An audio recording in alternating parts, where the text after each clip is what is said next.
transitioning now out of questions that we have had before, and we now like to open it up to questions from our guests. And first of all, and thank you for raising your hand. I can tell already you must have been schooled to describe a Catholic as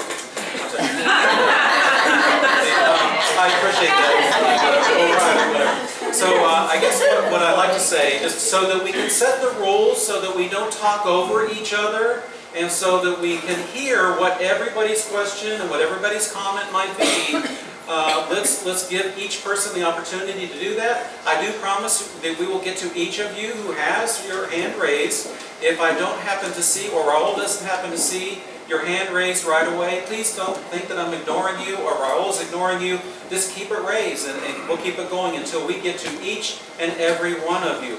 The rules are this, thank you, and that is to raise your hand. Please don't overspeak somebody else. We will address one question at a time. With that question or comment, if you'd like to make a comment, question or comment, let's try to keep this civil, ladies and gentlemen. These folks are doing this because it is not easy work. They're doing it because they want to represent us. Let's try to work with them as best as we can, whoever is elected. Let's make our voice heard. If you have not voted, make sure that Engage Miami is here tonight. Get registered to vote. Okay, very good. And right there he is. Thank you very much for being here. So, the rules, and ladies and gentlemen, you have 2 minutes to respond to each one. So, Raul, would you like to pick the first person? Yes, please. Me? Go ahead. Ladies and gentlemen, well, my name is Daniel. Good evening, everybody. I don't know if there's a politically correct term for bomb or for crackhead, but it's okay, I'm not a politician. But what I'm here to say is not really to ask questions from you guys. I like every one of your answers in respect to the bomb issue. To be honest with you, I like the answer that I like the best is the gentleman all the way to the right, because he encompasses all the answers that you had, but he also said that this is a humane problem. Okay. Now I like the idea of the toilets, but before you know it, we're going to have all the bombs in Miami-Dade coming to poop downtown. Yeah.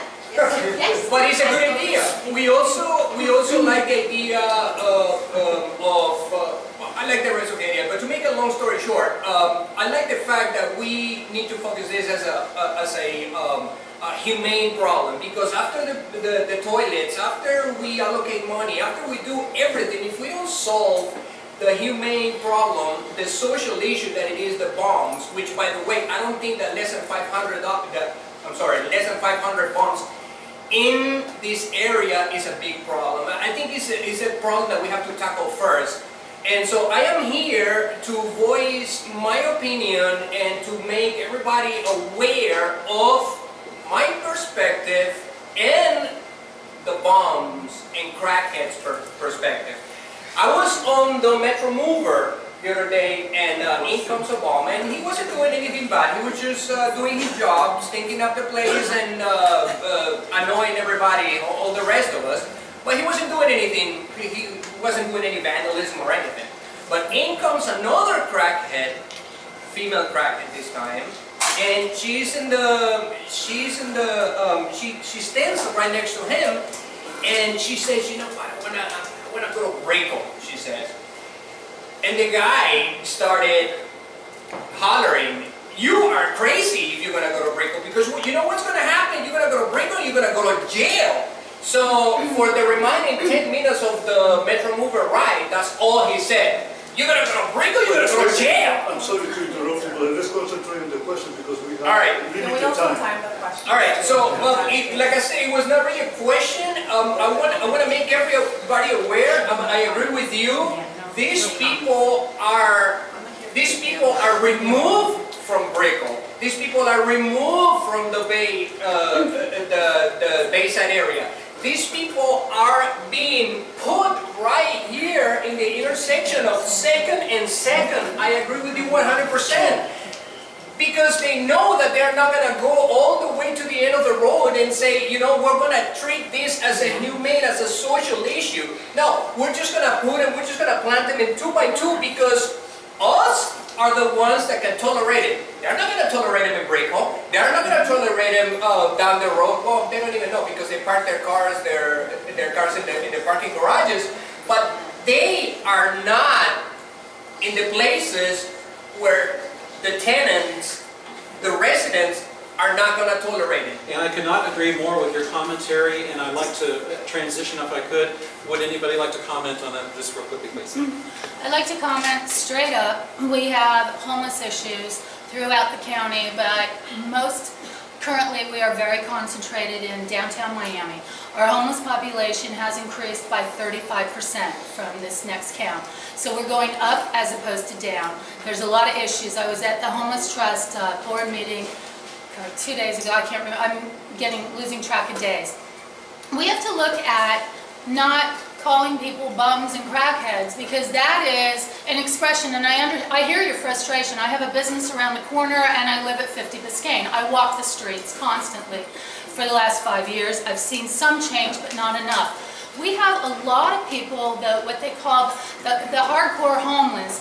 These are people that have mental health issues. We have the mental health issue that has to be dealt with differently from somebody that's down on their luck. We also have aggravated people that are panhandlers that are not homeless whatsoever, but they appear homeless. They give often a scent of homelessness, which we all know as downtowners.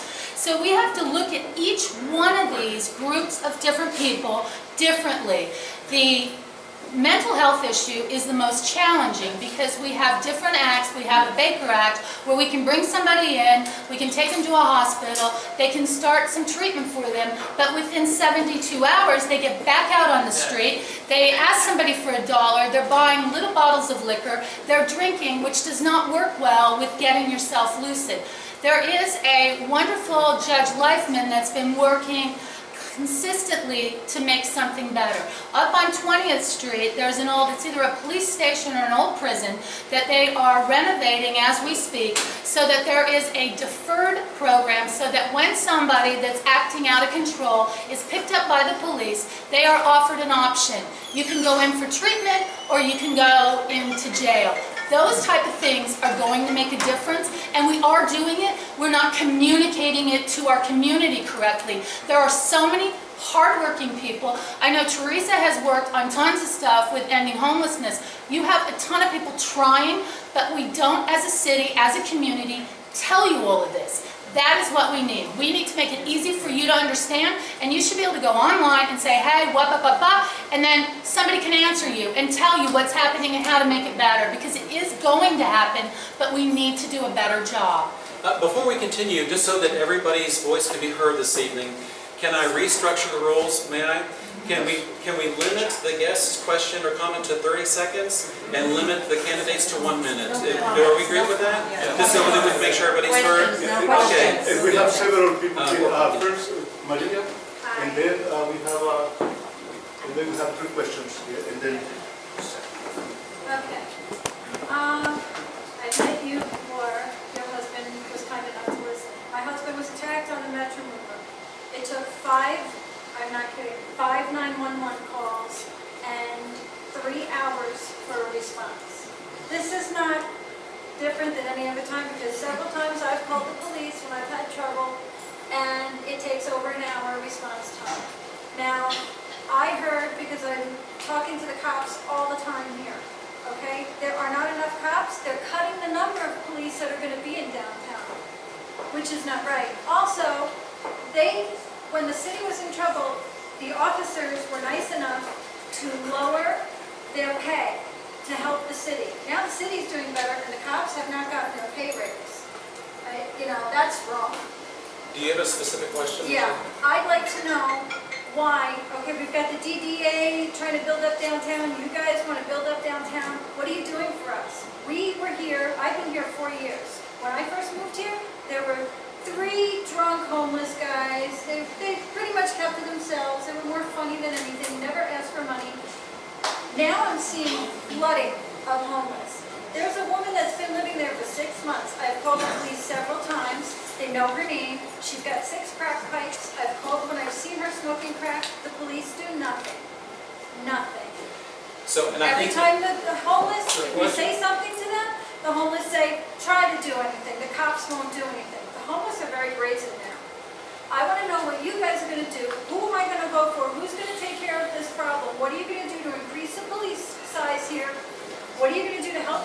make them want to be here and get out of their cars. I want beat cops. I'm from New York We City. need police on the We street. need We need beat more cops. police officers, and we talk about that. But we also, On the phone, on Facebook. there's something called green policing where you incentivize the police officers to get out of their cars, to be on foot, to be on bikes, but out on the street, because you need eyes on the street. You need eyes on the Metro Rail. I've been on the Metro Rail, the People Mover actually, and been accosted by a woman that just targeted on me. So it's something that has to be addressed, and I've heard other stories just like yours of people being accosted there. My husband's still going for hepatitis tests from the attack. Yeah. I think we, as individuals who are sitting here and who are running, the four of us, and him who's also running, we have an obligation to report what you just said to the people that are responsible for providing exactly what you want. We that are running for commissioners in this table here should contact our respective commissioners, and I don't care whether you're two or one or second or third, I don't care who, and tell them exactly what we heard here tonight. There is no response from the police the way they should be responding. That a call to 911 for it to take, you said half an hour? No, 3 hours. 3 5 hours. 3 hours for a Every time we 911 call. And I called before my husband was beaten, and they said, okay, well, when you can, come over and file a report. That is outrageous. That is Typical. unacceptable. It's typical Unacceptable. in downtown Miami, that's the problem we Excuse me, have. I know Teresa has another commitment for tonight, and we need. But I wanted to add one thing. You know, it's not just addressing the commissioners. There's a bigger issue here as well, because you have correctional facilities that unload people downtown. You have hospitals that have to let people go. They don't have any space for them, and they just let them go. I saw a homeless guy in a wheelchair in his hospital gown going down Bayshore Drive, and the police had to pick him up. But you know, this is a big issue, and we need to address it on a state level for why we're the dumping ground. The dumping Yeah, fire well, no, beach. but right now, I'm sorry, Therese, with reference to a 3-hour response No, that- call to a 911. I addressed the I mean, police thing already. that You know, we thing need has to more be police told to- officers. Before Ms. Sarnoff leaves, I'd like to ask her a question. Okay, is that in relation to the topic, sir? No, this is in relation to education. Okay, can I, Raul, I think you started to pick up the folks with the questions. We have a lady here. She has a question, Elvira, concerning, we are a community of businesses and residents, and she has a question regarding business. Yes, well, thank you. I just moved from New York 2 years ago. I used to live in Miami 25 years ago. I got Andrew and everything, so I knew Miami very well. I decided to come back now after 25 years, and I opened a business in downtown. I live in downtown on Miami. And what happened? I have to One close the second, I business. cannot hear her because they're talking there. I have to cannot hear the close the lady. business because the place that I took on a 777 East Flagler, there were 7 other tenants. Right now, we're the only ones. And what happens is, they don't rent the places, so there's no people. So I have to leave the place because there's no traffic. The idea was that I was going to have traffic, people going for my business. Now, what is happening now? They are warehousing these huge areas in downtown, and they're not renting them, they're closing them. They're waiting for some of these big fortunes that are coming from abroad. They're buying huge, enormous ones, and they're going to warehouse them. In the meantime, we suffer all of us. I have to move now, and I don't know where to go. That's not from the commission. Mr. Gonzalez, would you like to? Yeah, I'll touch on a very delicate subject. Excuse me, before we continue, Sure. Teresa, she has another commitment, so she's going to be leaving us for Thank tonight. you. I'd like to ask her a question before she goes. I'd like to ask her a question before she goes. Can you take the last question before you go ahead? All right. He has a Yes, brief question. last year, the Downtown Development Authority hired an education consultant. That consultant went out and did a comprehensive study of education in the downtown area. The consultant came to a Downtown Development Authority meeting, gave over an hour-long presentation, talked about the charter schools, the elementary schools, the possible use of the high school, the Booker T. Washington High School, talked about all that. Now, I've been to all of these debates, and I've heard all of the candidates talk about education in very general terms, including yourself. You live with the commissioner who happens to be the chairman of the DDA. He was there at that meeting. How come you don't know about that study and are able to articulate the information that was generated by a consultant paid for by taxpayer dollars so that you can present it? I mean, you live with Mark. Whereas I do live with the commissioner. Yeah. I also had a full-time job at the time. No, but where he's your I was husband, managing and a factory. you're running for city commission, and you don't have and here's your husband, who is the chairman of this organization that commissioned this study, and you can get the study. I videotaped it. I was at the meeting. I've got it on my website, and you don't know anything about it. I mean, I found that astounding. Truly, I do. I think it's I mean, unfair you should- to judge a candidate by the actions of another individual. Well, Even if it is the- not when it's her husband, and you're running for his office. No, she's running for... She's running for his office. But He's she's the not commissioner. responsible, and we should consider... Why don't you ask her a question about her plans? Yeah, let's if you don't mind, let's move on. There was a question about business, and there was also a question about the transit. I just wanted to touch on two on the real quick. Thank you. Bye, On the everybody. Thank you so line. much. Sorry you had to go. I'm going to touch really quick on the transit question. One of the things that we deal with on the policing is who polices the transit and who polices Miami. That's one of the biggest errors that we run into, is we don't know who we're calling and who's responding. So I think what we need to do as commissioners for the city is have a really good communication with the county so that those metro rails, those stations are actually county-run, county-operated, county-policed. So I think maybe that's something that when Lori's talking about this private security, those are things that we can use in that area. So that I think would handle that question. As to business aspect of it, it happens all through the district, not just here. What happens is you have a lot of unscrupulous landlords, and the landlords don't care. They're going to sit there, and there's not much that we as commissioners can do outside of citing them. And that's what we do with a lot of vacant properties, is that we cite them to see if they can get some action, so that we have a seat on the table. One of the things that, this may touch a lot of people, but EB5s, which is outside investment, I think kills a lot of businesses a lot of times because we bring in Let's support the things. candidates to speak freely. We bring in things that they don't want the businesses. They just want to dump the money in here so they can get their immigration. They're not builders. It's called burn and turn, and we burn and turn them, and that's something. I think that's something that we as a local entity, be it county or be it city, has to be able to look at this, and this is a federal program, have to look at it and say, does it work, or how can we move it? It's very Killing common. downtown. And it's not just downtown. It kills everywhere where there's speculation and where people are bringing in money just to sit on it. Thank So you I very think we much. should I'd look like at to also transition now. I've seen the gentleman have his hand raised for quite some time. I'm going to afford him the opportunity, please. Ask your question. Thank you. So I actually have a question, which is, all of you recently completed a survey that Engage Miami sent out to you, in which you all said that you would not support programs, sorry, too bad Teresa left, support rent stabilization or rent control programs to mean to cut down on the rising cost of living in the city.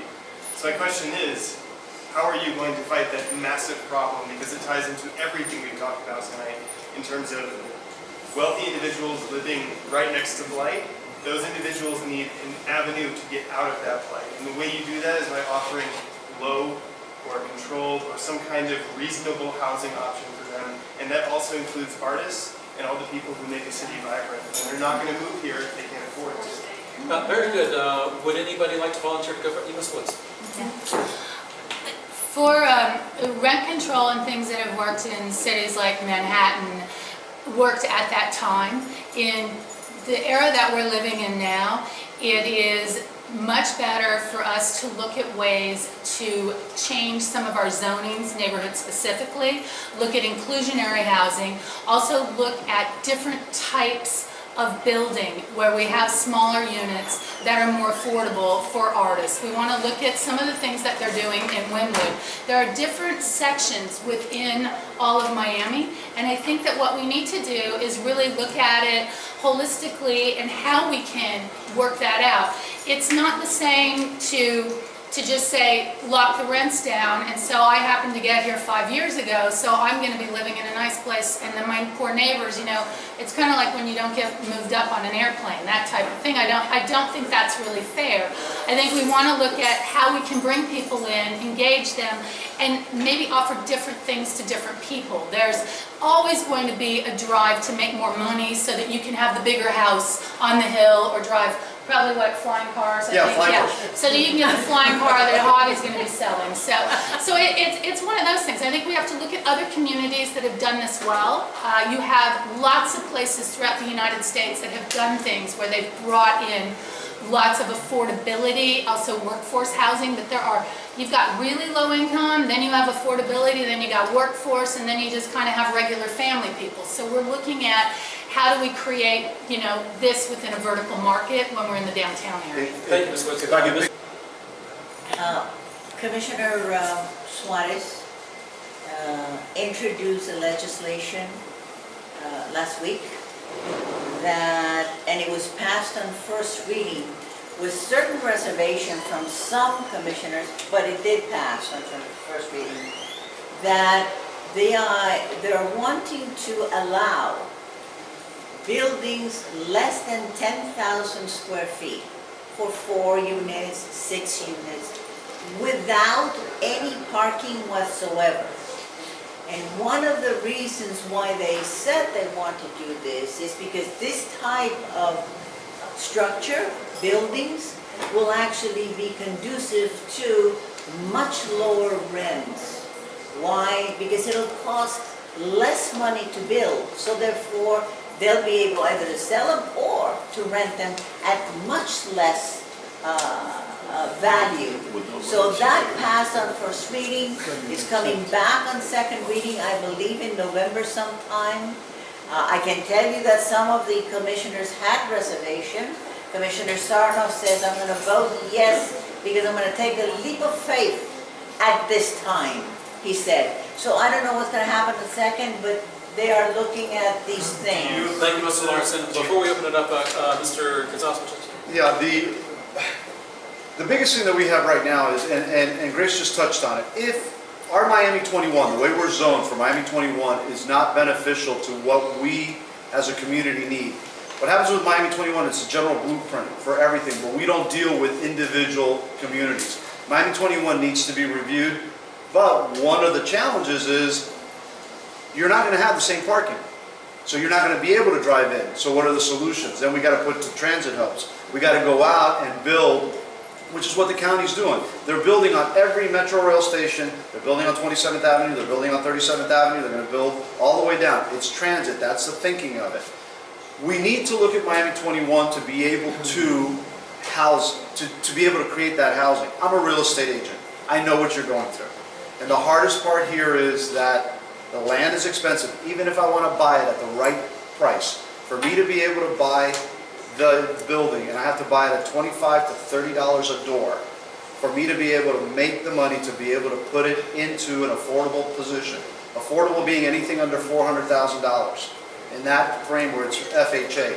The other thing that we could do as a city is incentivize our builders, but also look to the lending aspect so that we can turn all of these buildings into FHA approved.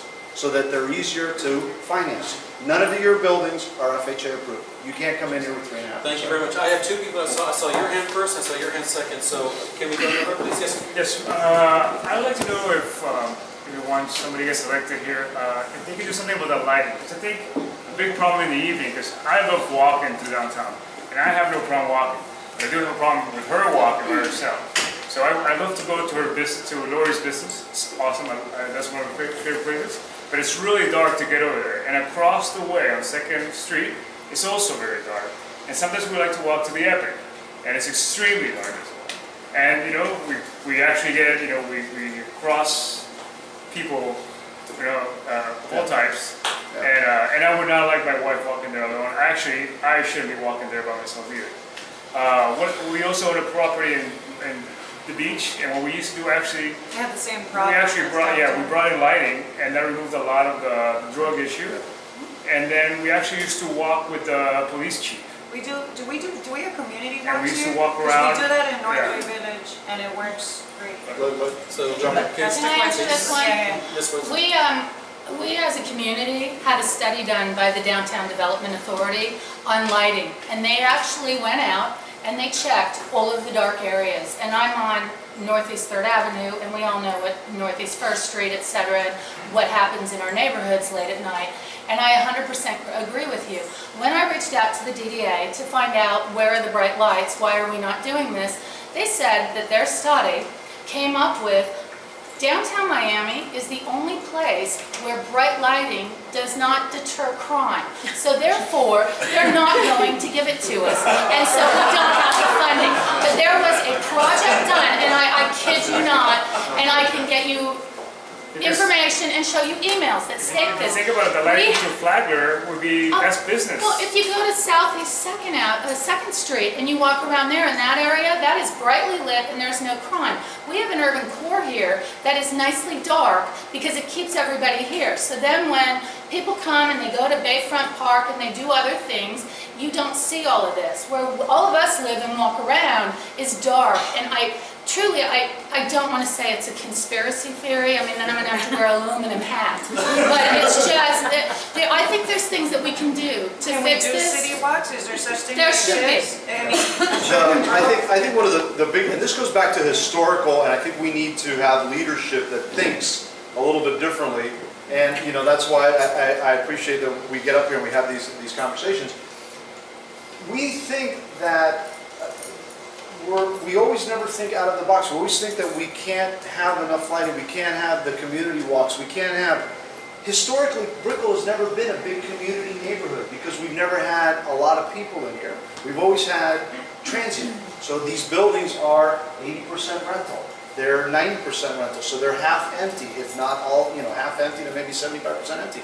I think what we need to do is when we look at our buildings, have a larger, like a condominium association, we have association groups that empower 7, 8, 10 buildings without the cost. We can't have a master homeowners. But I think these are ideas that we need to implement out there. But we need to first think of how can we create community in an area that is extremely transient, where your neighbor's going to be gone in a year. And you don't know who that neighbor is. I think lighting benefits business too. Can we allow the next candidate to respond, and then we'll get to the young gentleman here. Almost, wait, one more time, let's let her respond. Because you're right, this is I'm sorry. Lori, this person who's here doesn't care what the DDA say. You know why? Because that is a capital improvement, and that is a city responsibility. Okay? So that is what it should go. So as a commissioner, you will have the ability to sit down with the city manager and say, come here, Mr. City Manager, because you'll be his boss. In this street, in this street, in this street is pitch black. It's horrible for the well-being of the people in that area. So let us start finding the money to implement that lighting in that thing. So forget about the DDA. You will have the power to do it because it's a capital improvement of the city.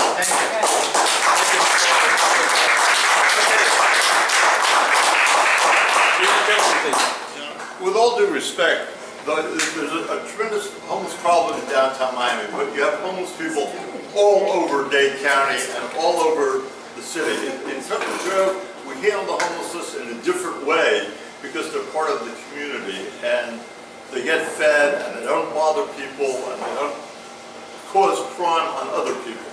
But the question that I have for the candidates, because nobody ever talks about it, is pay to play and crime.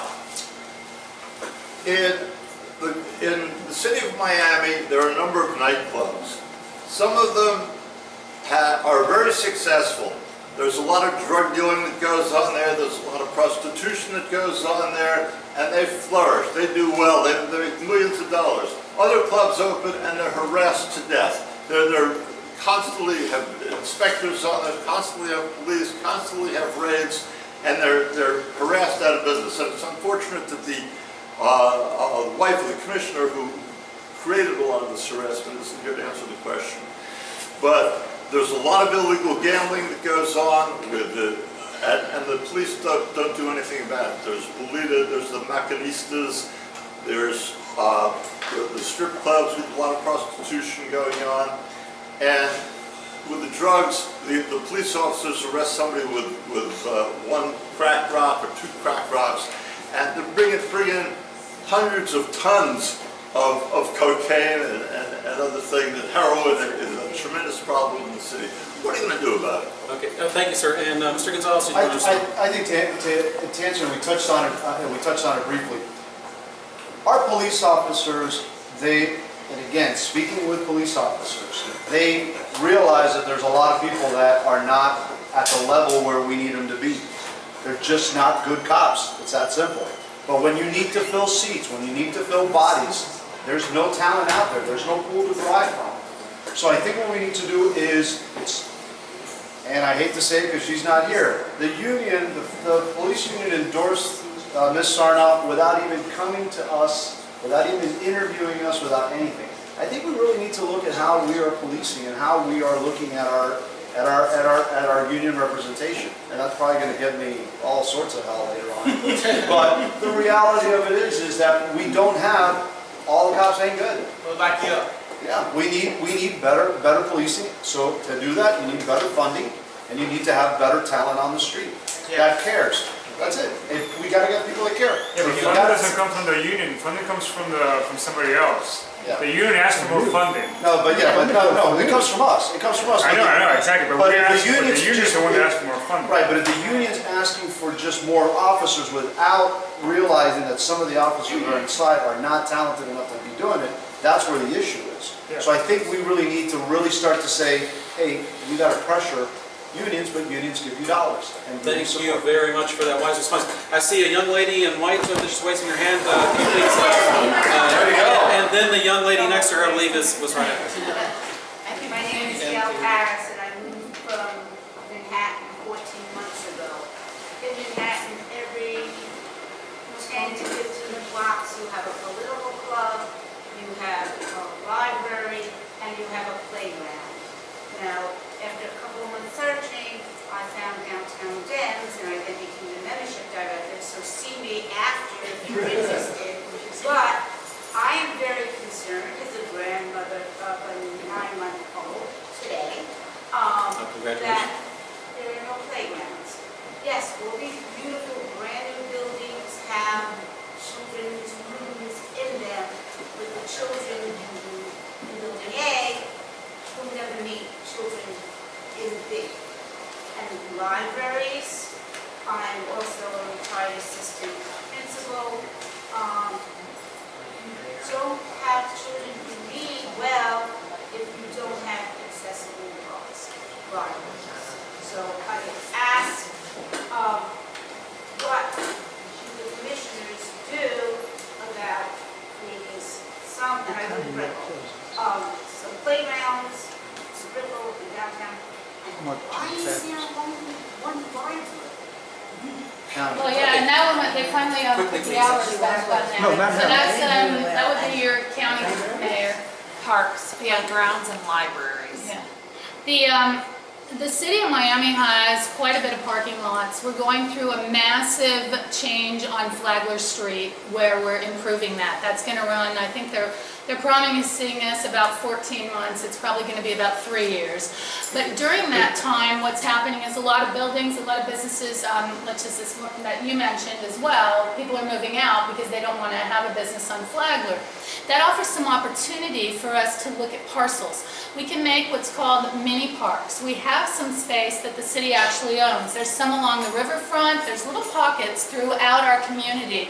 There's actually a beautiful park plan that was done about 15 years ago that has not been completely implemented. We need to look at what we have already and see how do we get it done, and let's push forward.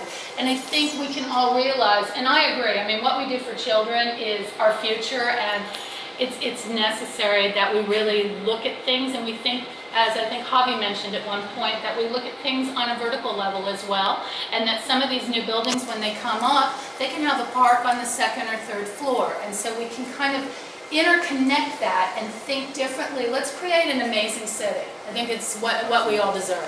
Thank you very much. I'd also... Where you're in a building and the lower part of the building is a green space.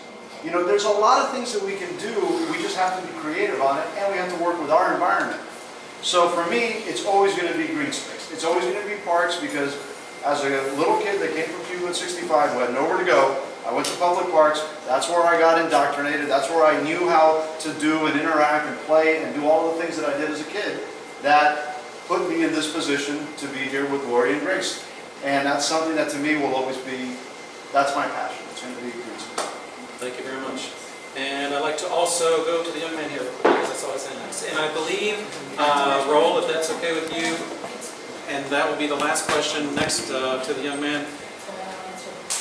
Okay, one more. That's it. We have 3 more, and then after our 3 questions, and let's try to make them quickly, please. That doesn't mean that you don't. Your voice and your vote do not count. Please know that they'll stay a little bit longer to hear you individually, or if you'd like to email Raul, since you already have that contact, we'll forward those to the candidates as well, so that you can get that response. So, yes, sir.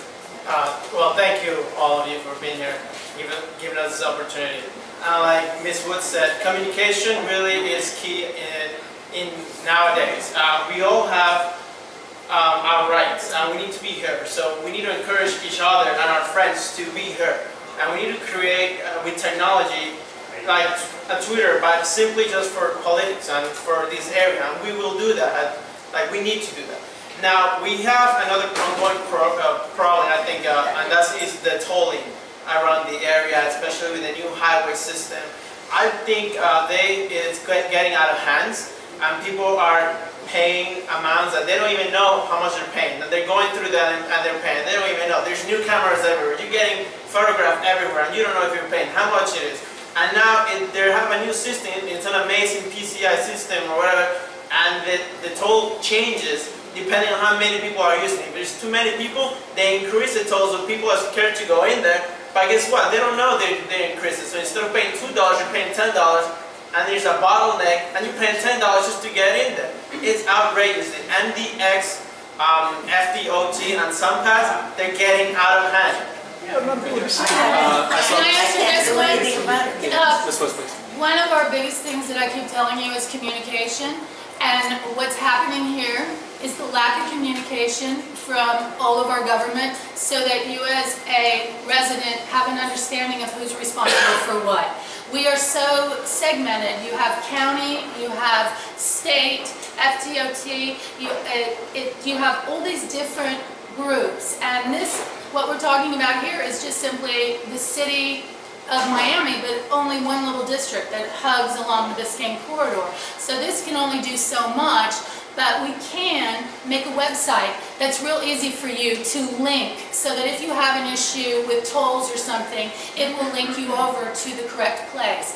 And so you want to really reach out to the county commission to talk about tolling and different things at this point.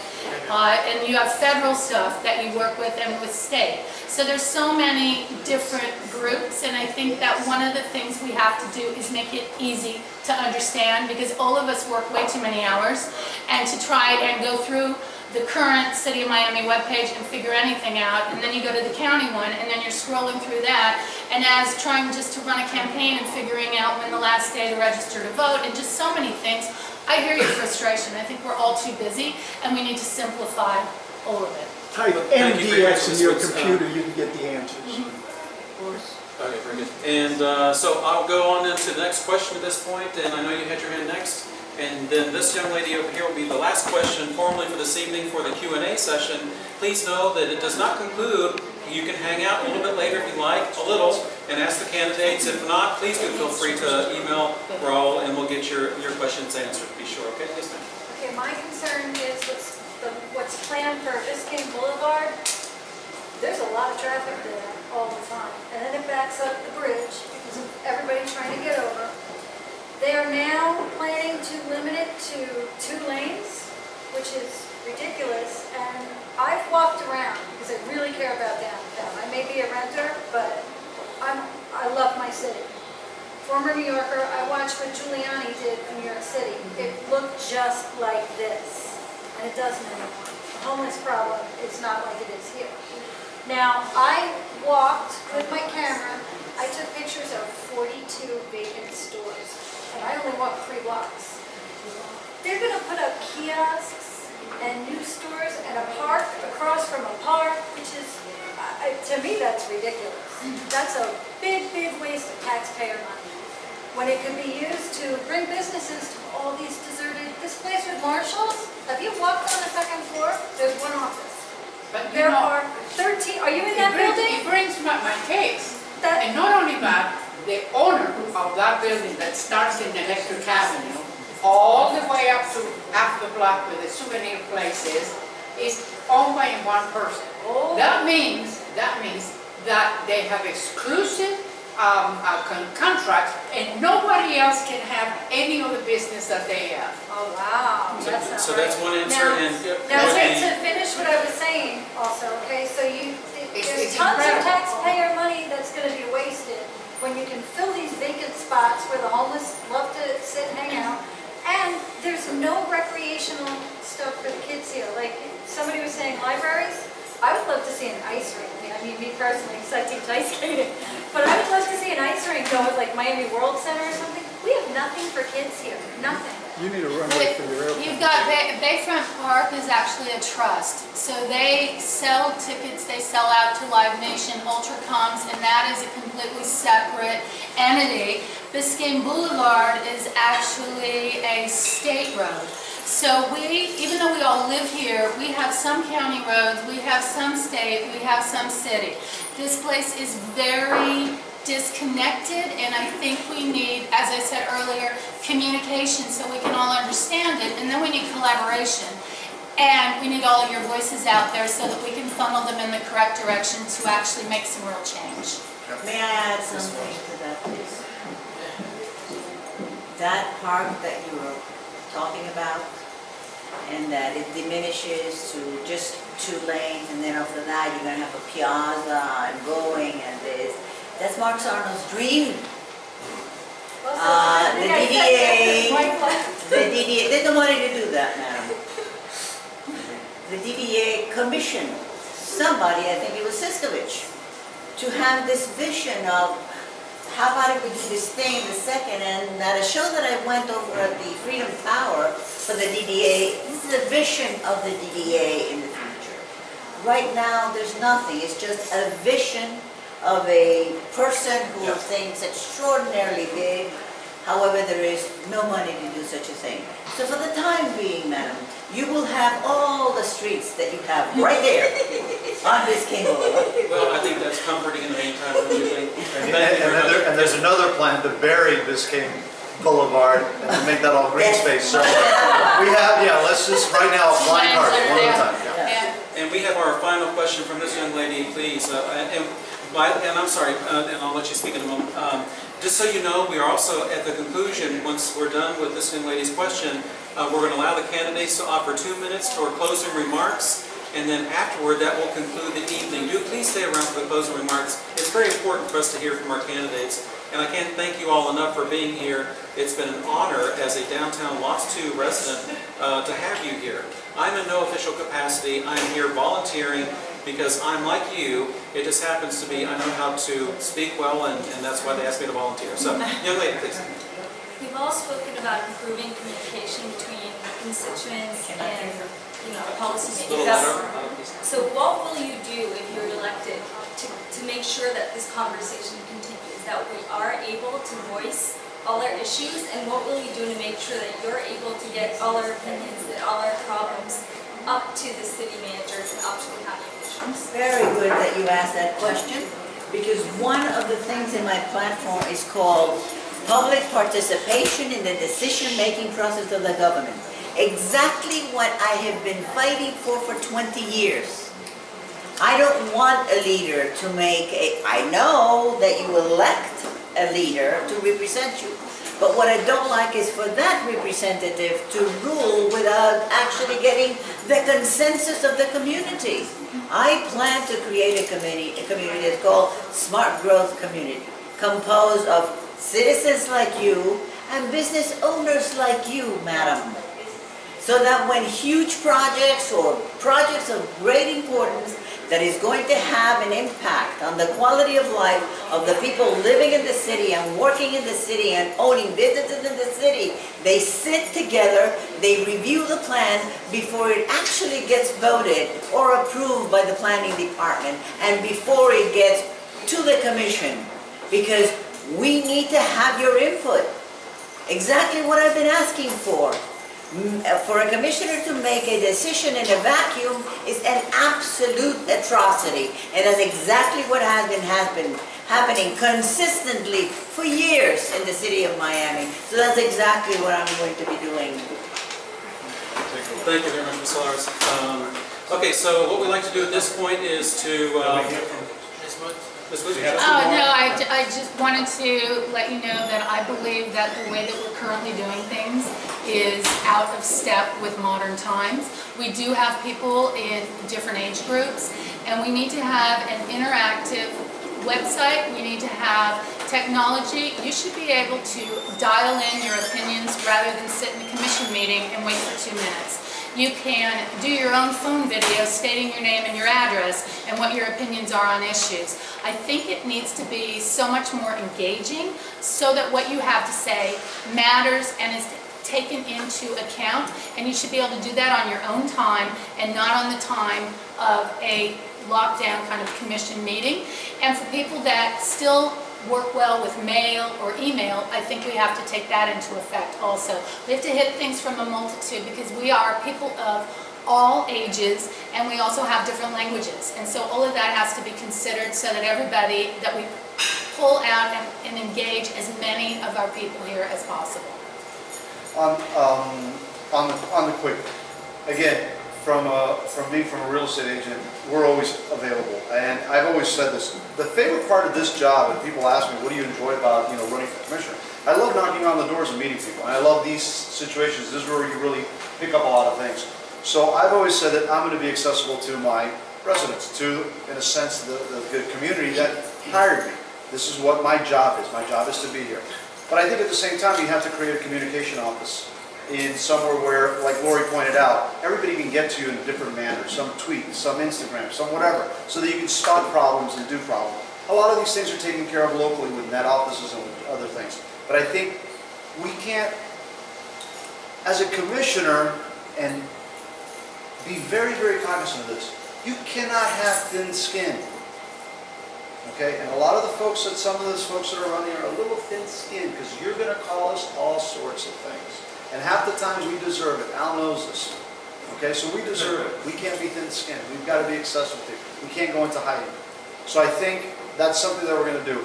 On a side note, we're building a website called www.miamidistrict2.com. And what it is to facilitate all of these questions, because the candidates here, we can do some things, we can't do other things. There's things that are Miami-Dade County issues. There's things that are state issues. There's things that are Fed issues. We have nowhere to go to them. Yes, you can if you have all sorts of time. Okay, and if you do, that's great. But if not, we can hit the popular things on the quick. So we're trying to work that. I think the commissioners that are running are going to be a lot more open and accessible, at least the ones that are here. You're going to be a lot more open and accessible than what you're previously seeing. I really believe that. I think there's a lot of good intent. As before there was, I think we'll be in good shape. So those sounded a lot like concluding arguments, honestly. but we haven't really formally gotten to that point, but I think we attempted to address the young lady's question. That is the last question for this particular session. So I'd like to start off, may I do alphabetically? Sorry, that's just my habit. Mr. Gonzalez, would you like to offer your final 2 minutes? Mr. Pisano, would you like to take the time, please? 2 minutes. Everyone up here loves this city, I grew up here. I'm passionate about Miami. People ask me, is it a great city? Yes. Does it have its flaws? Heck yes, it does. Are there solutions for these flaws? Yes. Are they long-term? Yes. But I think together we can get a lot of these things done. Your commission has to be passionate. They have to be passionate for you. They have to be passionate to listen. Like I like to say, I've been married 31 years, so not only do I listen, I get told what to do anyway. So it doesn't matter. I'm used to it. As a real estate agent, one day I'm brilliant, the next day I'm an idiot. I know that too. Okay? And my skin is quite thick. So again, what I ask is that whoever you choose, get involved, register, vote. The key word is vote. If you're not on our little white sheet that doesn't say that you voted in the last couple of years, no one's knocking on your door. No one cares what you have to say. Get out there, vote, be vocal, get other people to vote. These are the elections that matter. President ain't going to change your life. The state will affect you. But this city, these county races, will affect you on a day-to-day basis. Because we're the ones that can make those phone calls. We're the ones that can get the city manager to do things. We're the ones that can do these things for you. So get involved in these elections. Whoever you vote for. Whoever you vote for. Vote for Hop? No. Whoever you vote for. So again, I thank you. This is great, and I think it's very informative also for you. So I thank you for your time. I appreciate it. Thank you very much. That brings us to Mrs. Solares. I gotta tell you that I like Javi very much. Well, you've heard where I come from. I've been doing this for 20 years. I've been representing the community for 20 years. From all the way from Shorecrest, all the way down to Coconut Grove. Many homeowners associations in that area. Miami Neighborhood United, which is one of the organizations that I created, has a parks committee. We have fought so hard to have more parks in this city. Somebody asked that before. I'm going to continue fighting for that. I mean, right now the developers comply with green requirements that the code requests by putting palm trees on the 7th floor of the parking garage, which is only for the people who actually live in that area. But whoever lives close by have absolutely no place to go.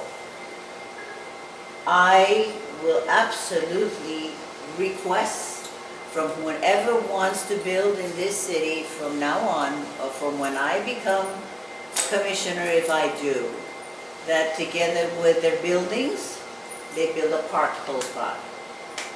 A green area close by that building. We've been asking that forever. I will not stop from actually achieving the things that I've been fighting for the last 20 years. And that is the reason why I'm running. You've heard me. My number is number 77 on the ballot. So after you register to vote, you can look at that number.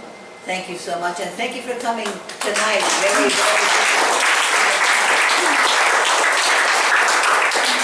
for your very, very wonderful moderation. Thank you very much, Ms. And that brings us to a last name of W. I know that mine is Westfall, so I feel your pain. However, Ms. Woods, please. Thank you. Thank you all for coming out. As a downtowner, as a small business owner, and as your neighbor, we have an incredible community, but it is not reflected in our urban core. I am here before you because of my frustrations with what we're getting based on what we all put in. I think that we need to change the disbursement of the funding. We need to get on it.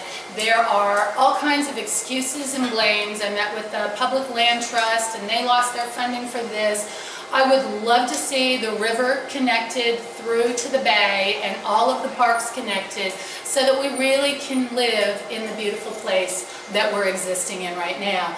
It is so doable with all of us getting together, and that's what I'm here for, is to get it done. I'm here for 4 years. I'd like to do 10 years worth of work within 4 years and hit the ground running. And part of that is going to be to shake things up. I don't think business as usual works. I think it's time for somebody new to come in and really make a difference. And I'm here for that job. And thank you all very much. And I believe my number is 78 on the last line.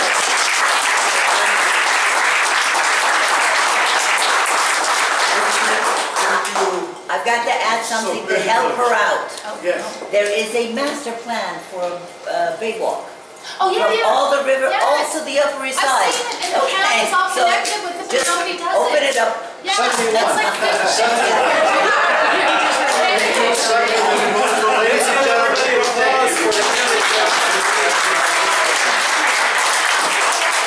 And thank you so much. Thank you so much for attending. yeah, I know. Thank you so much.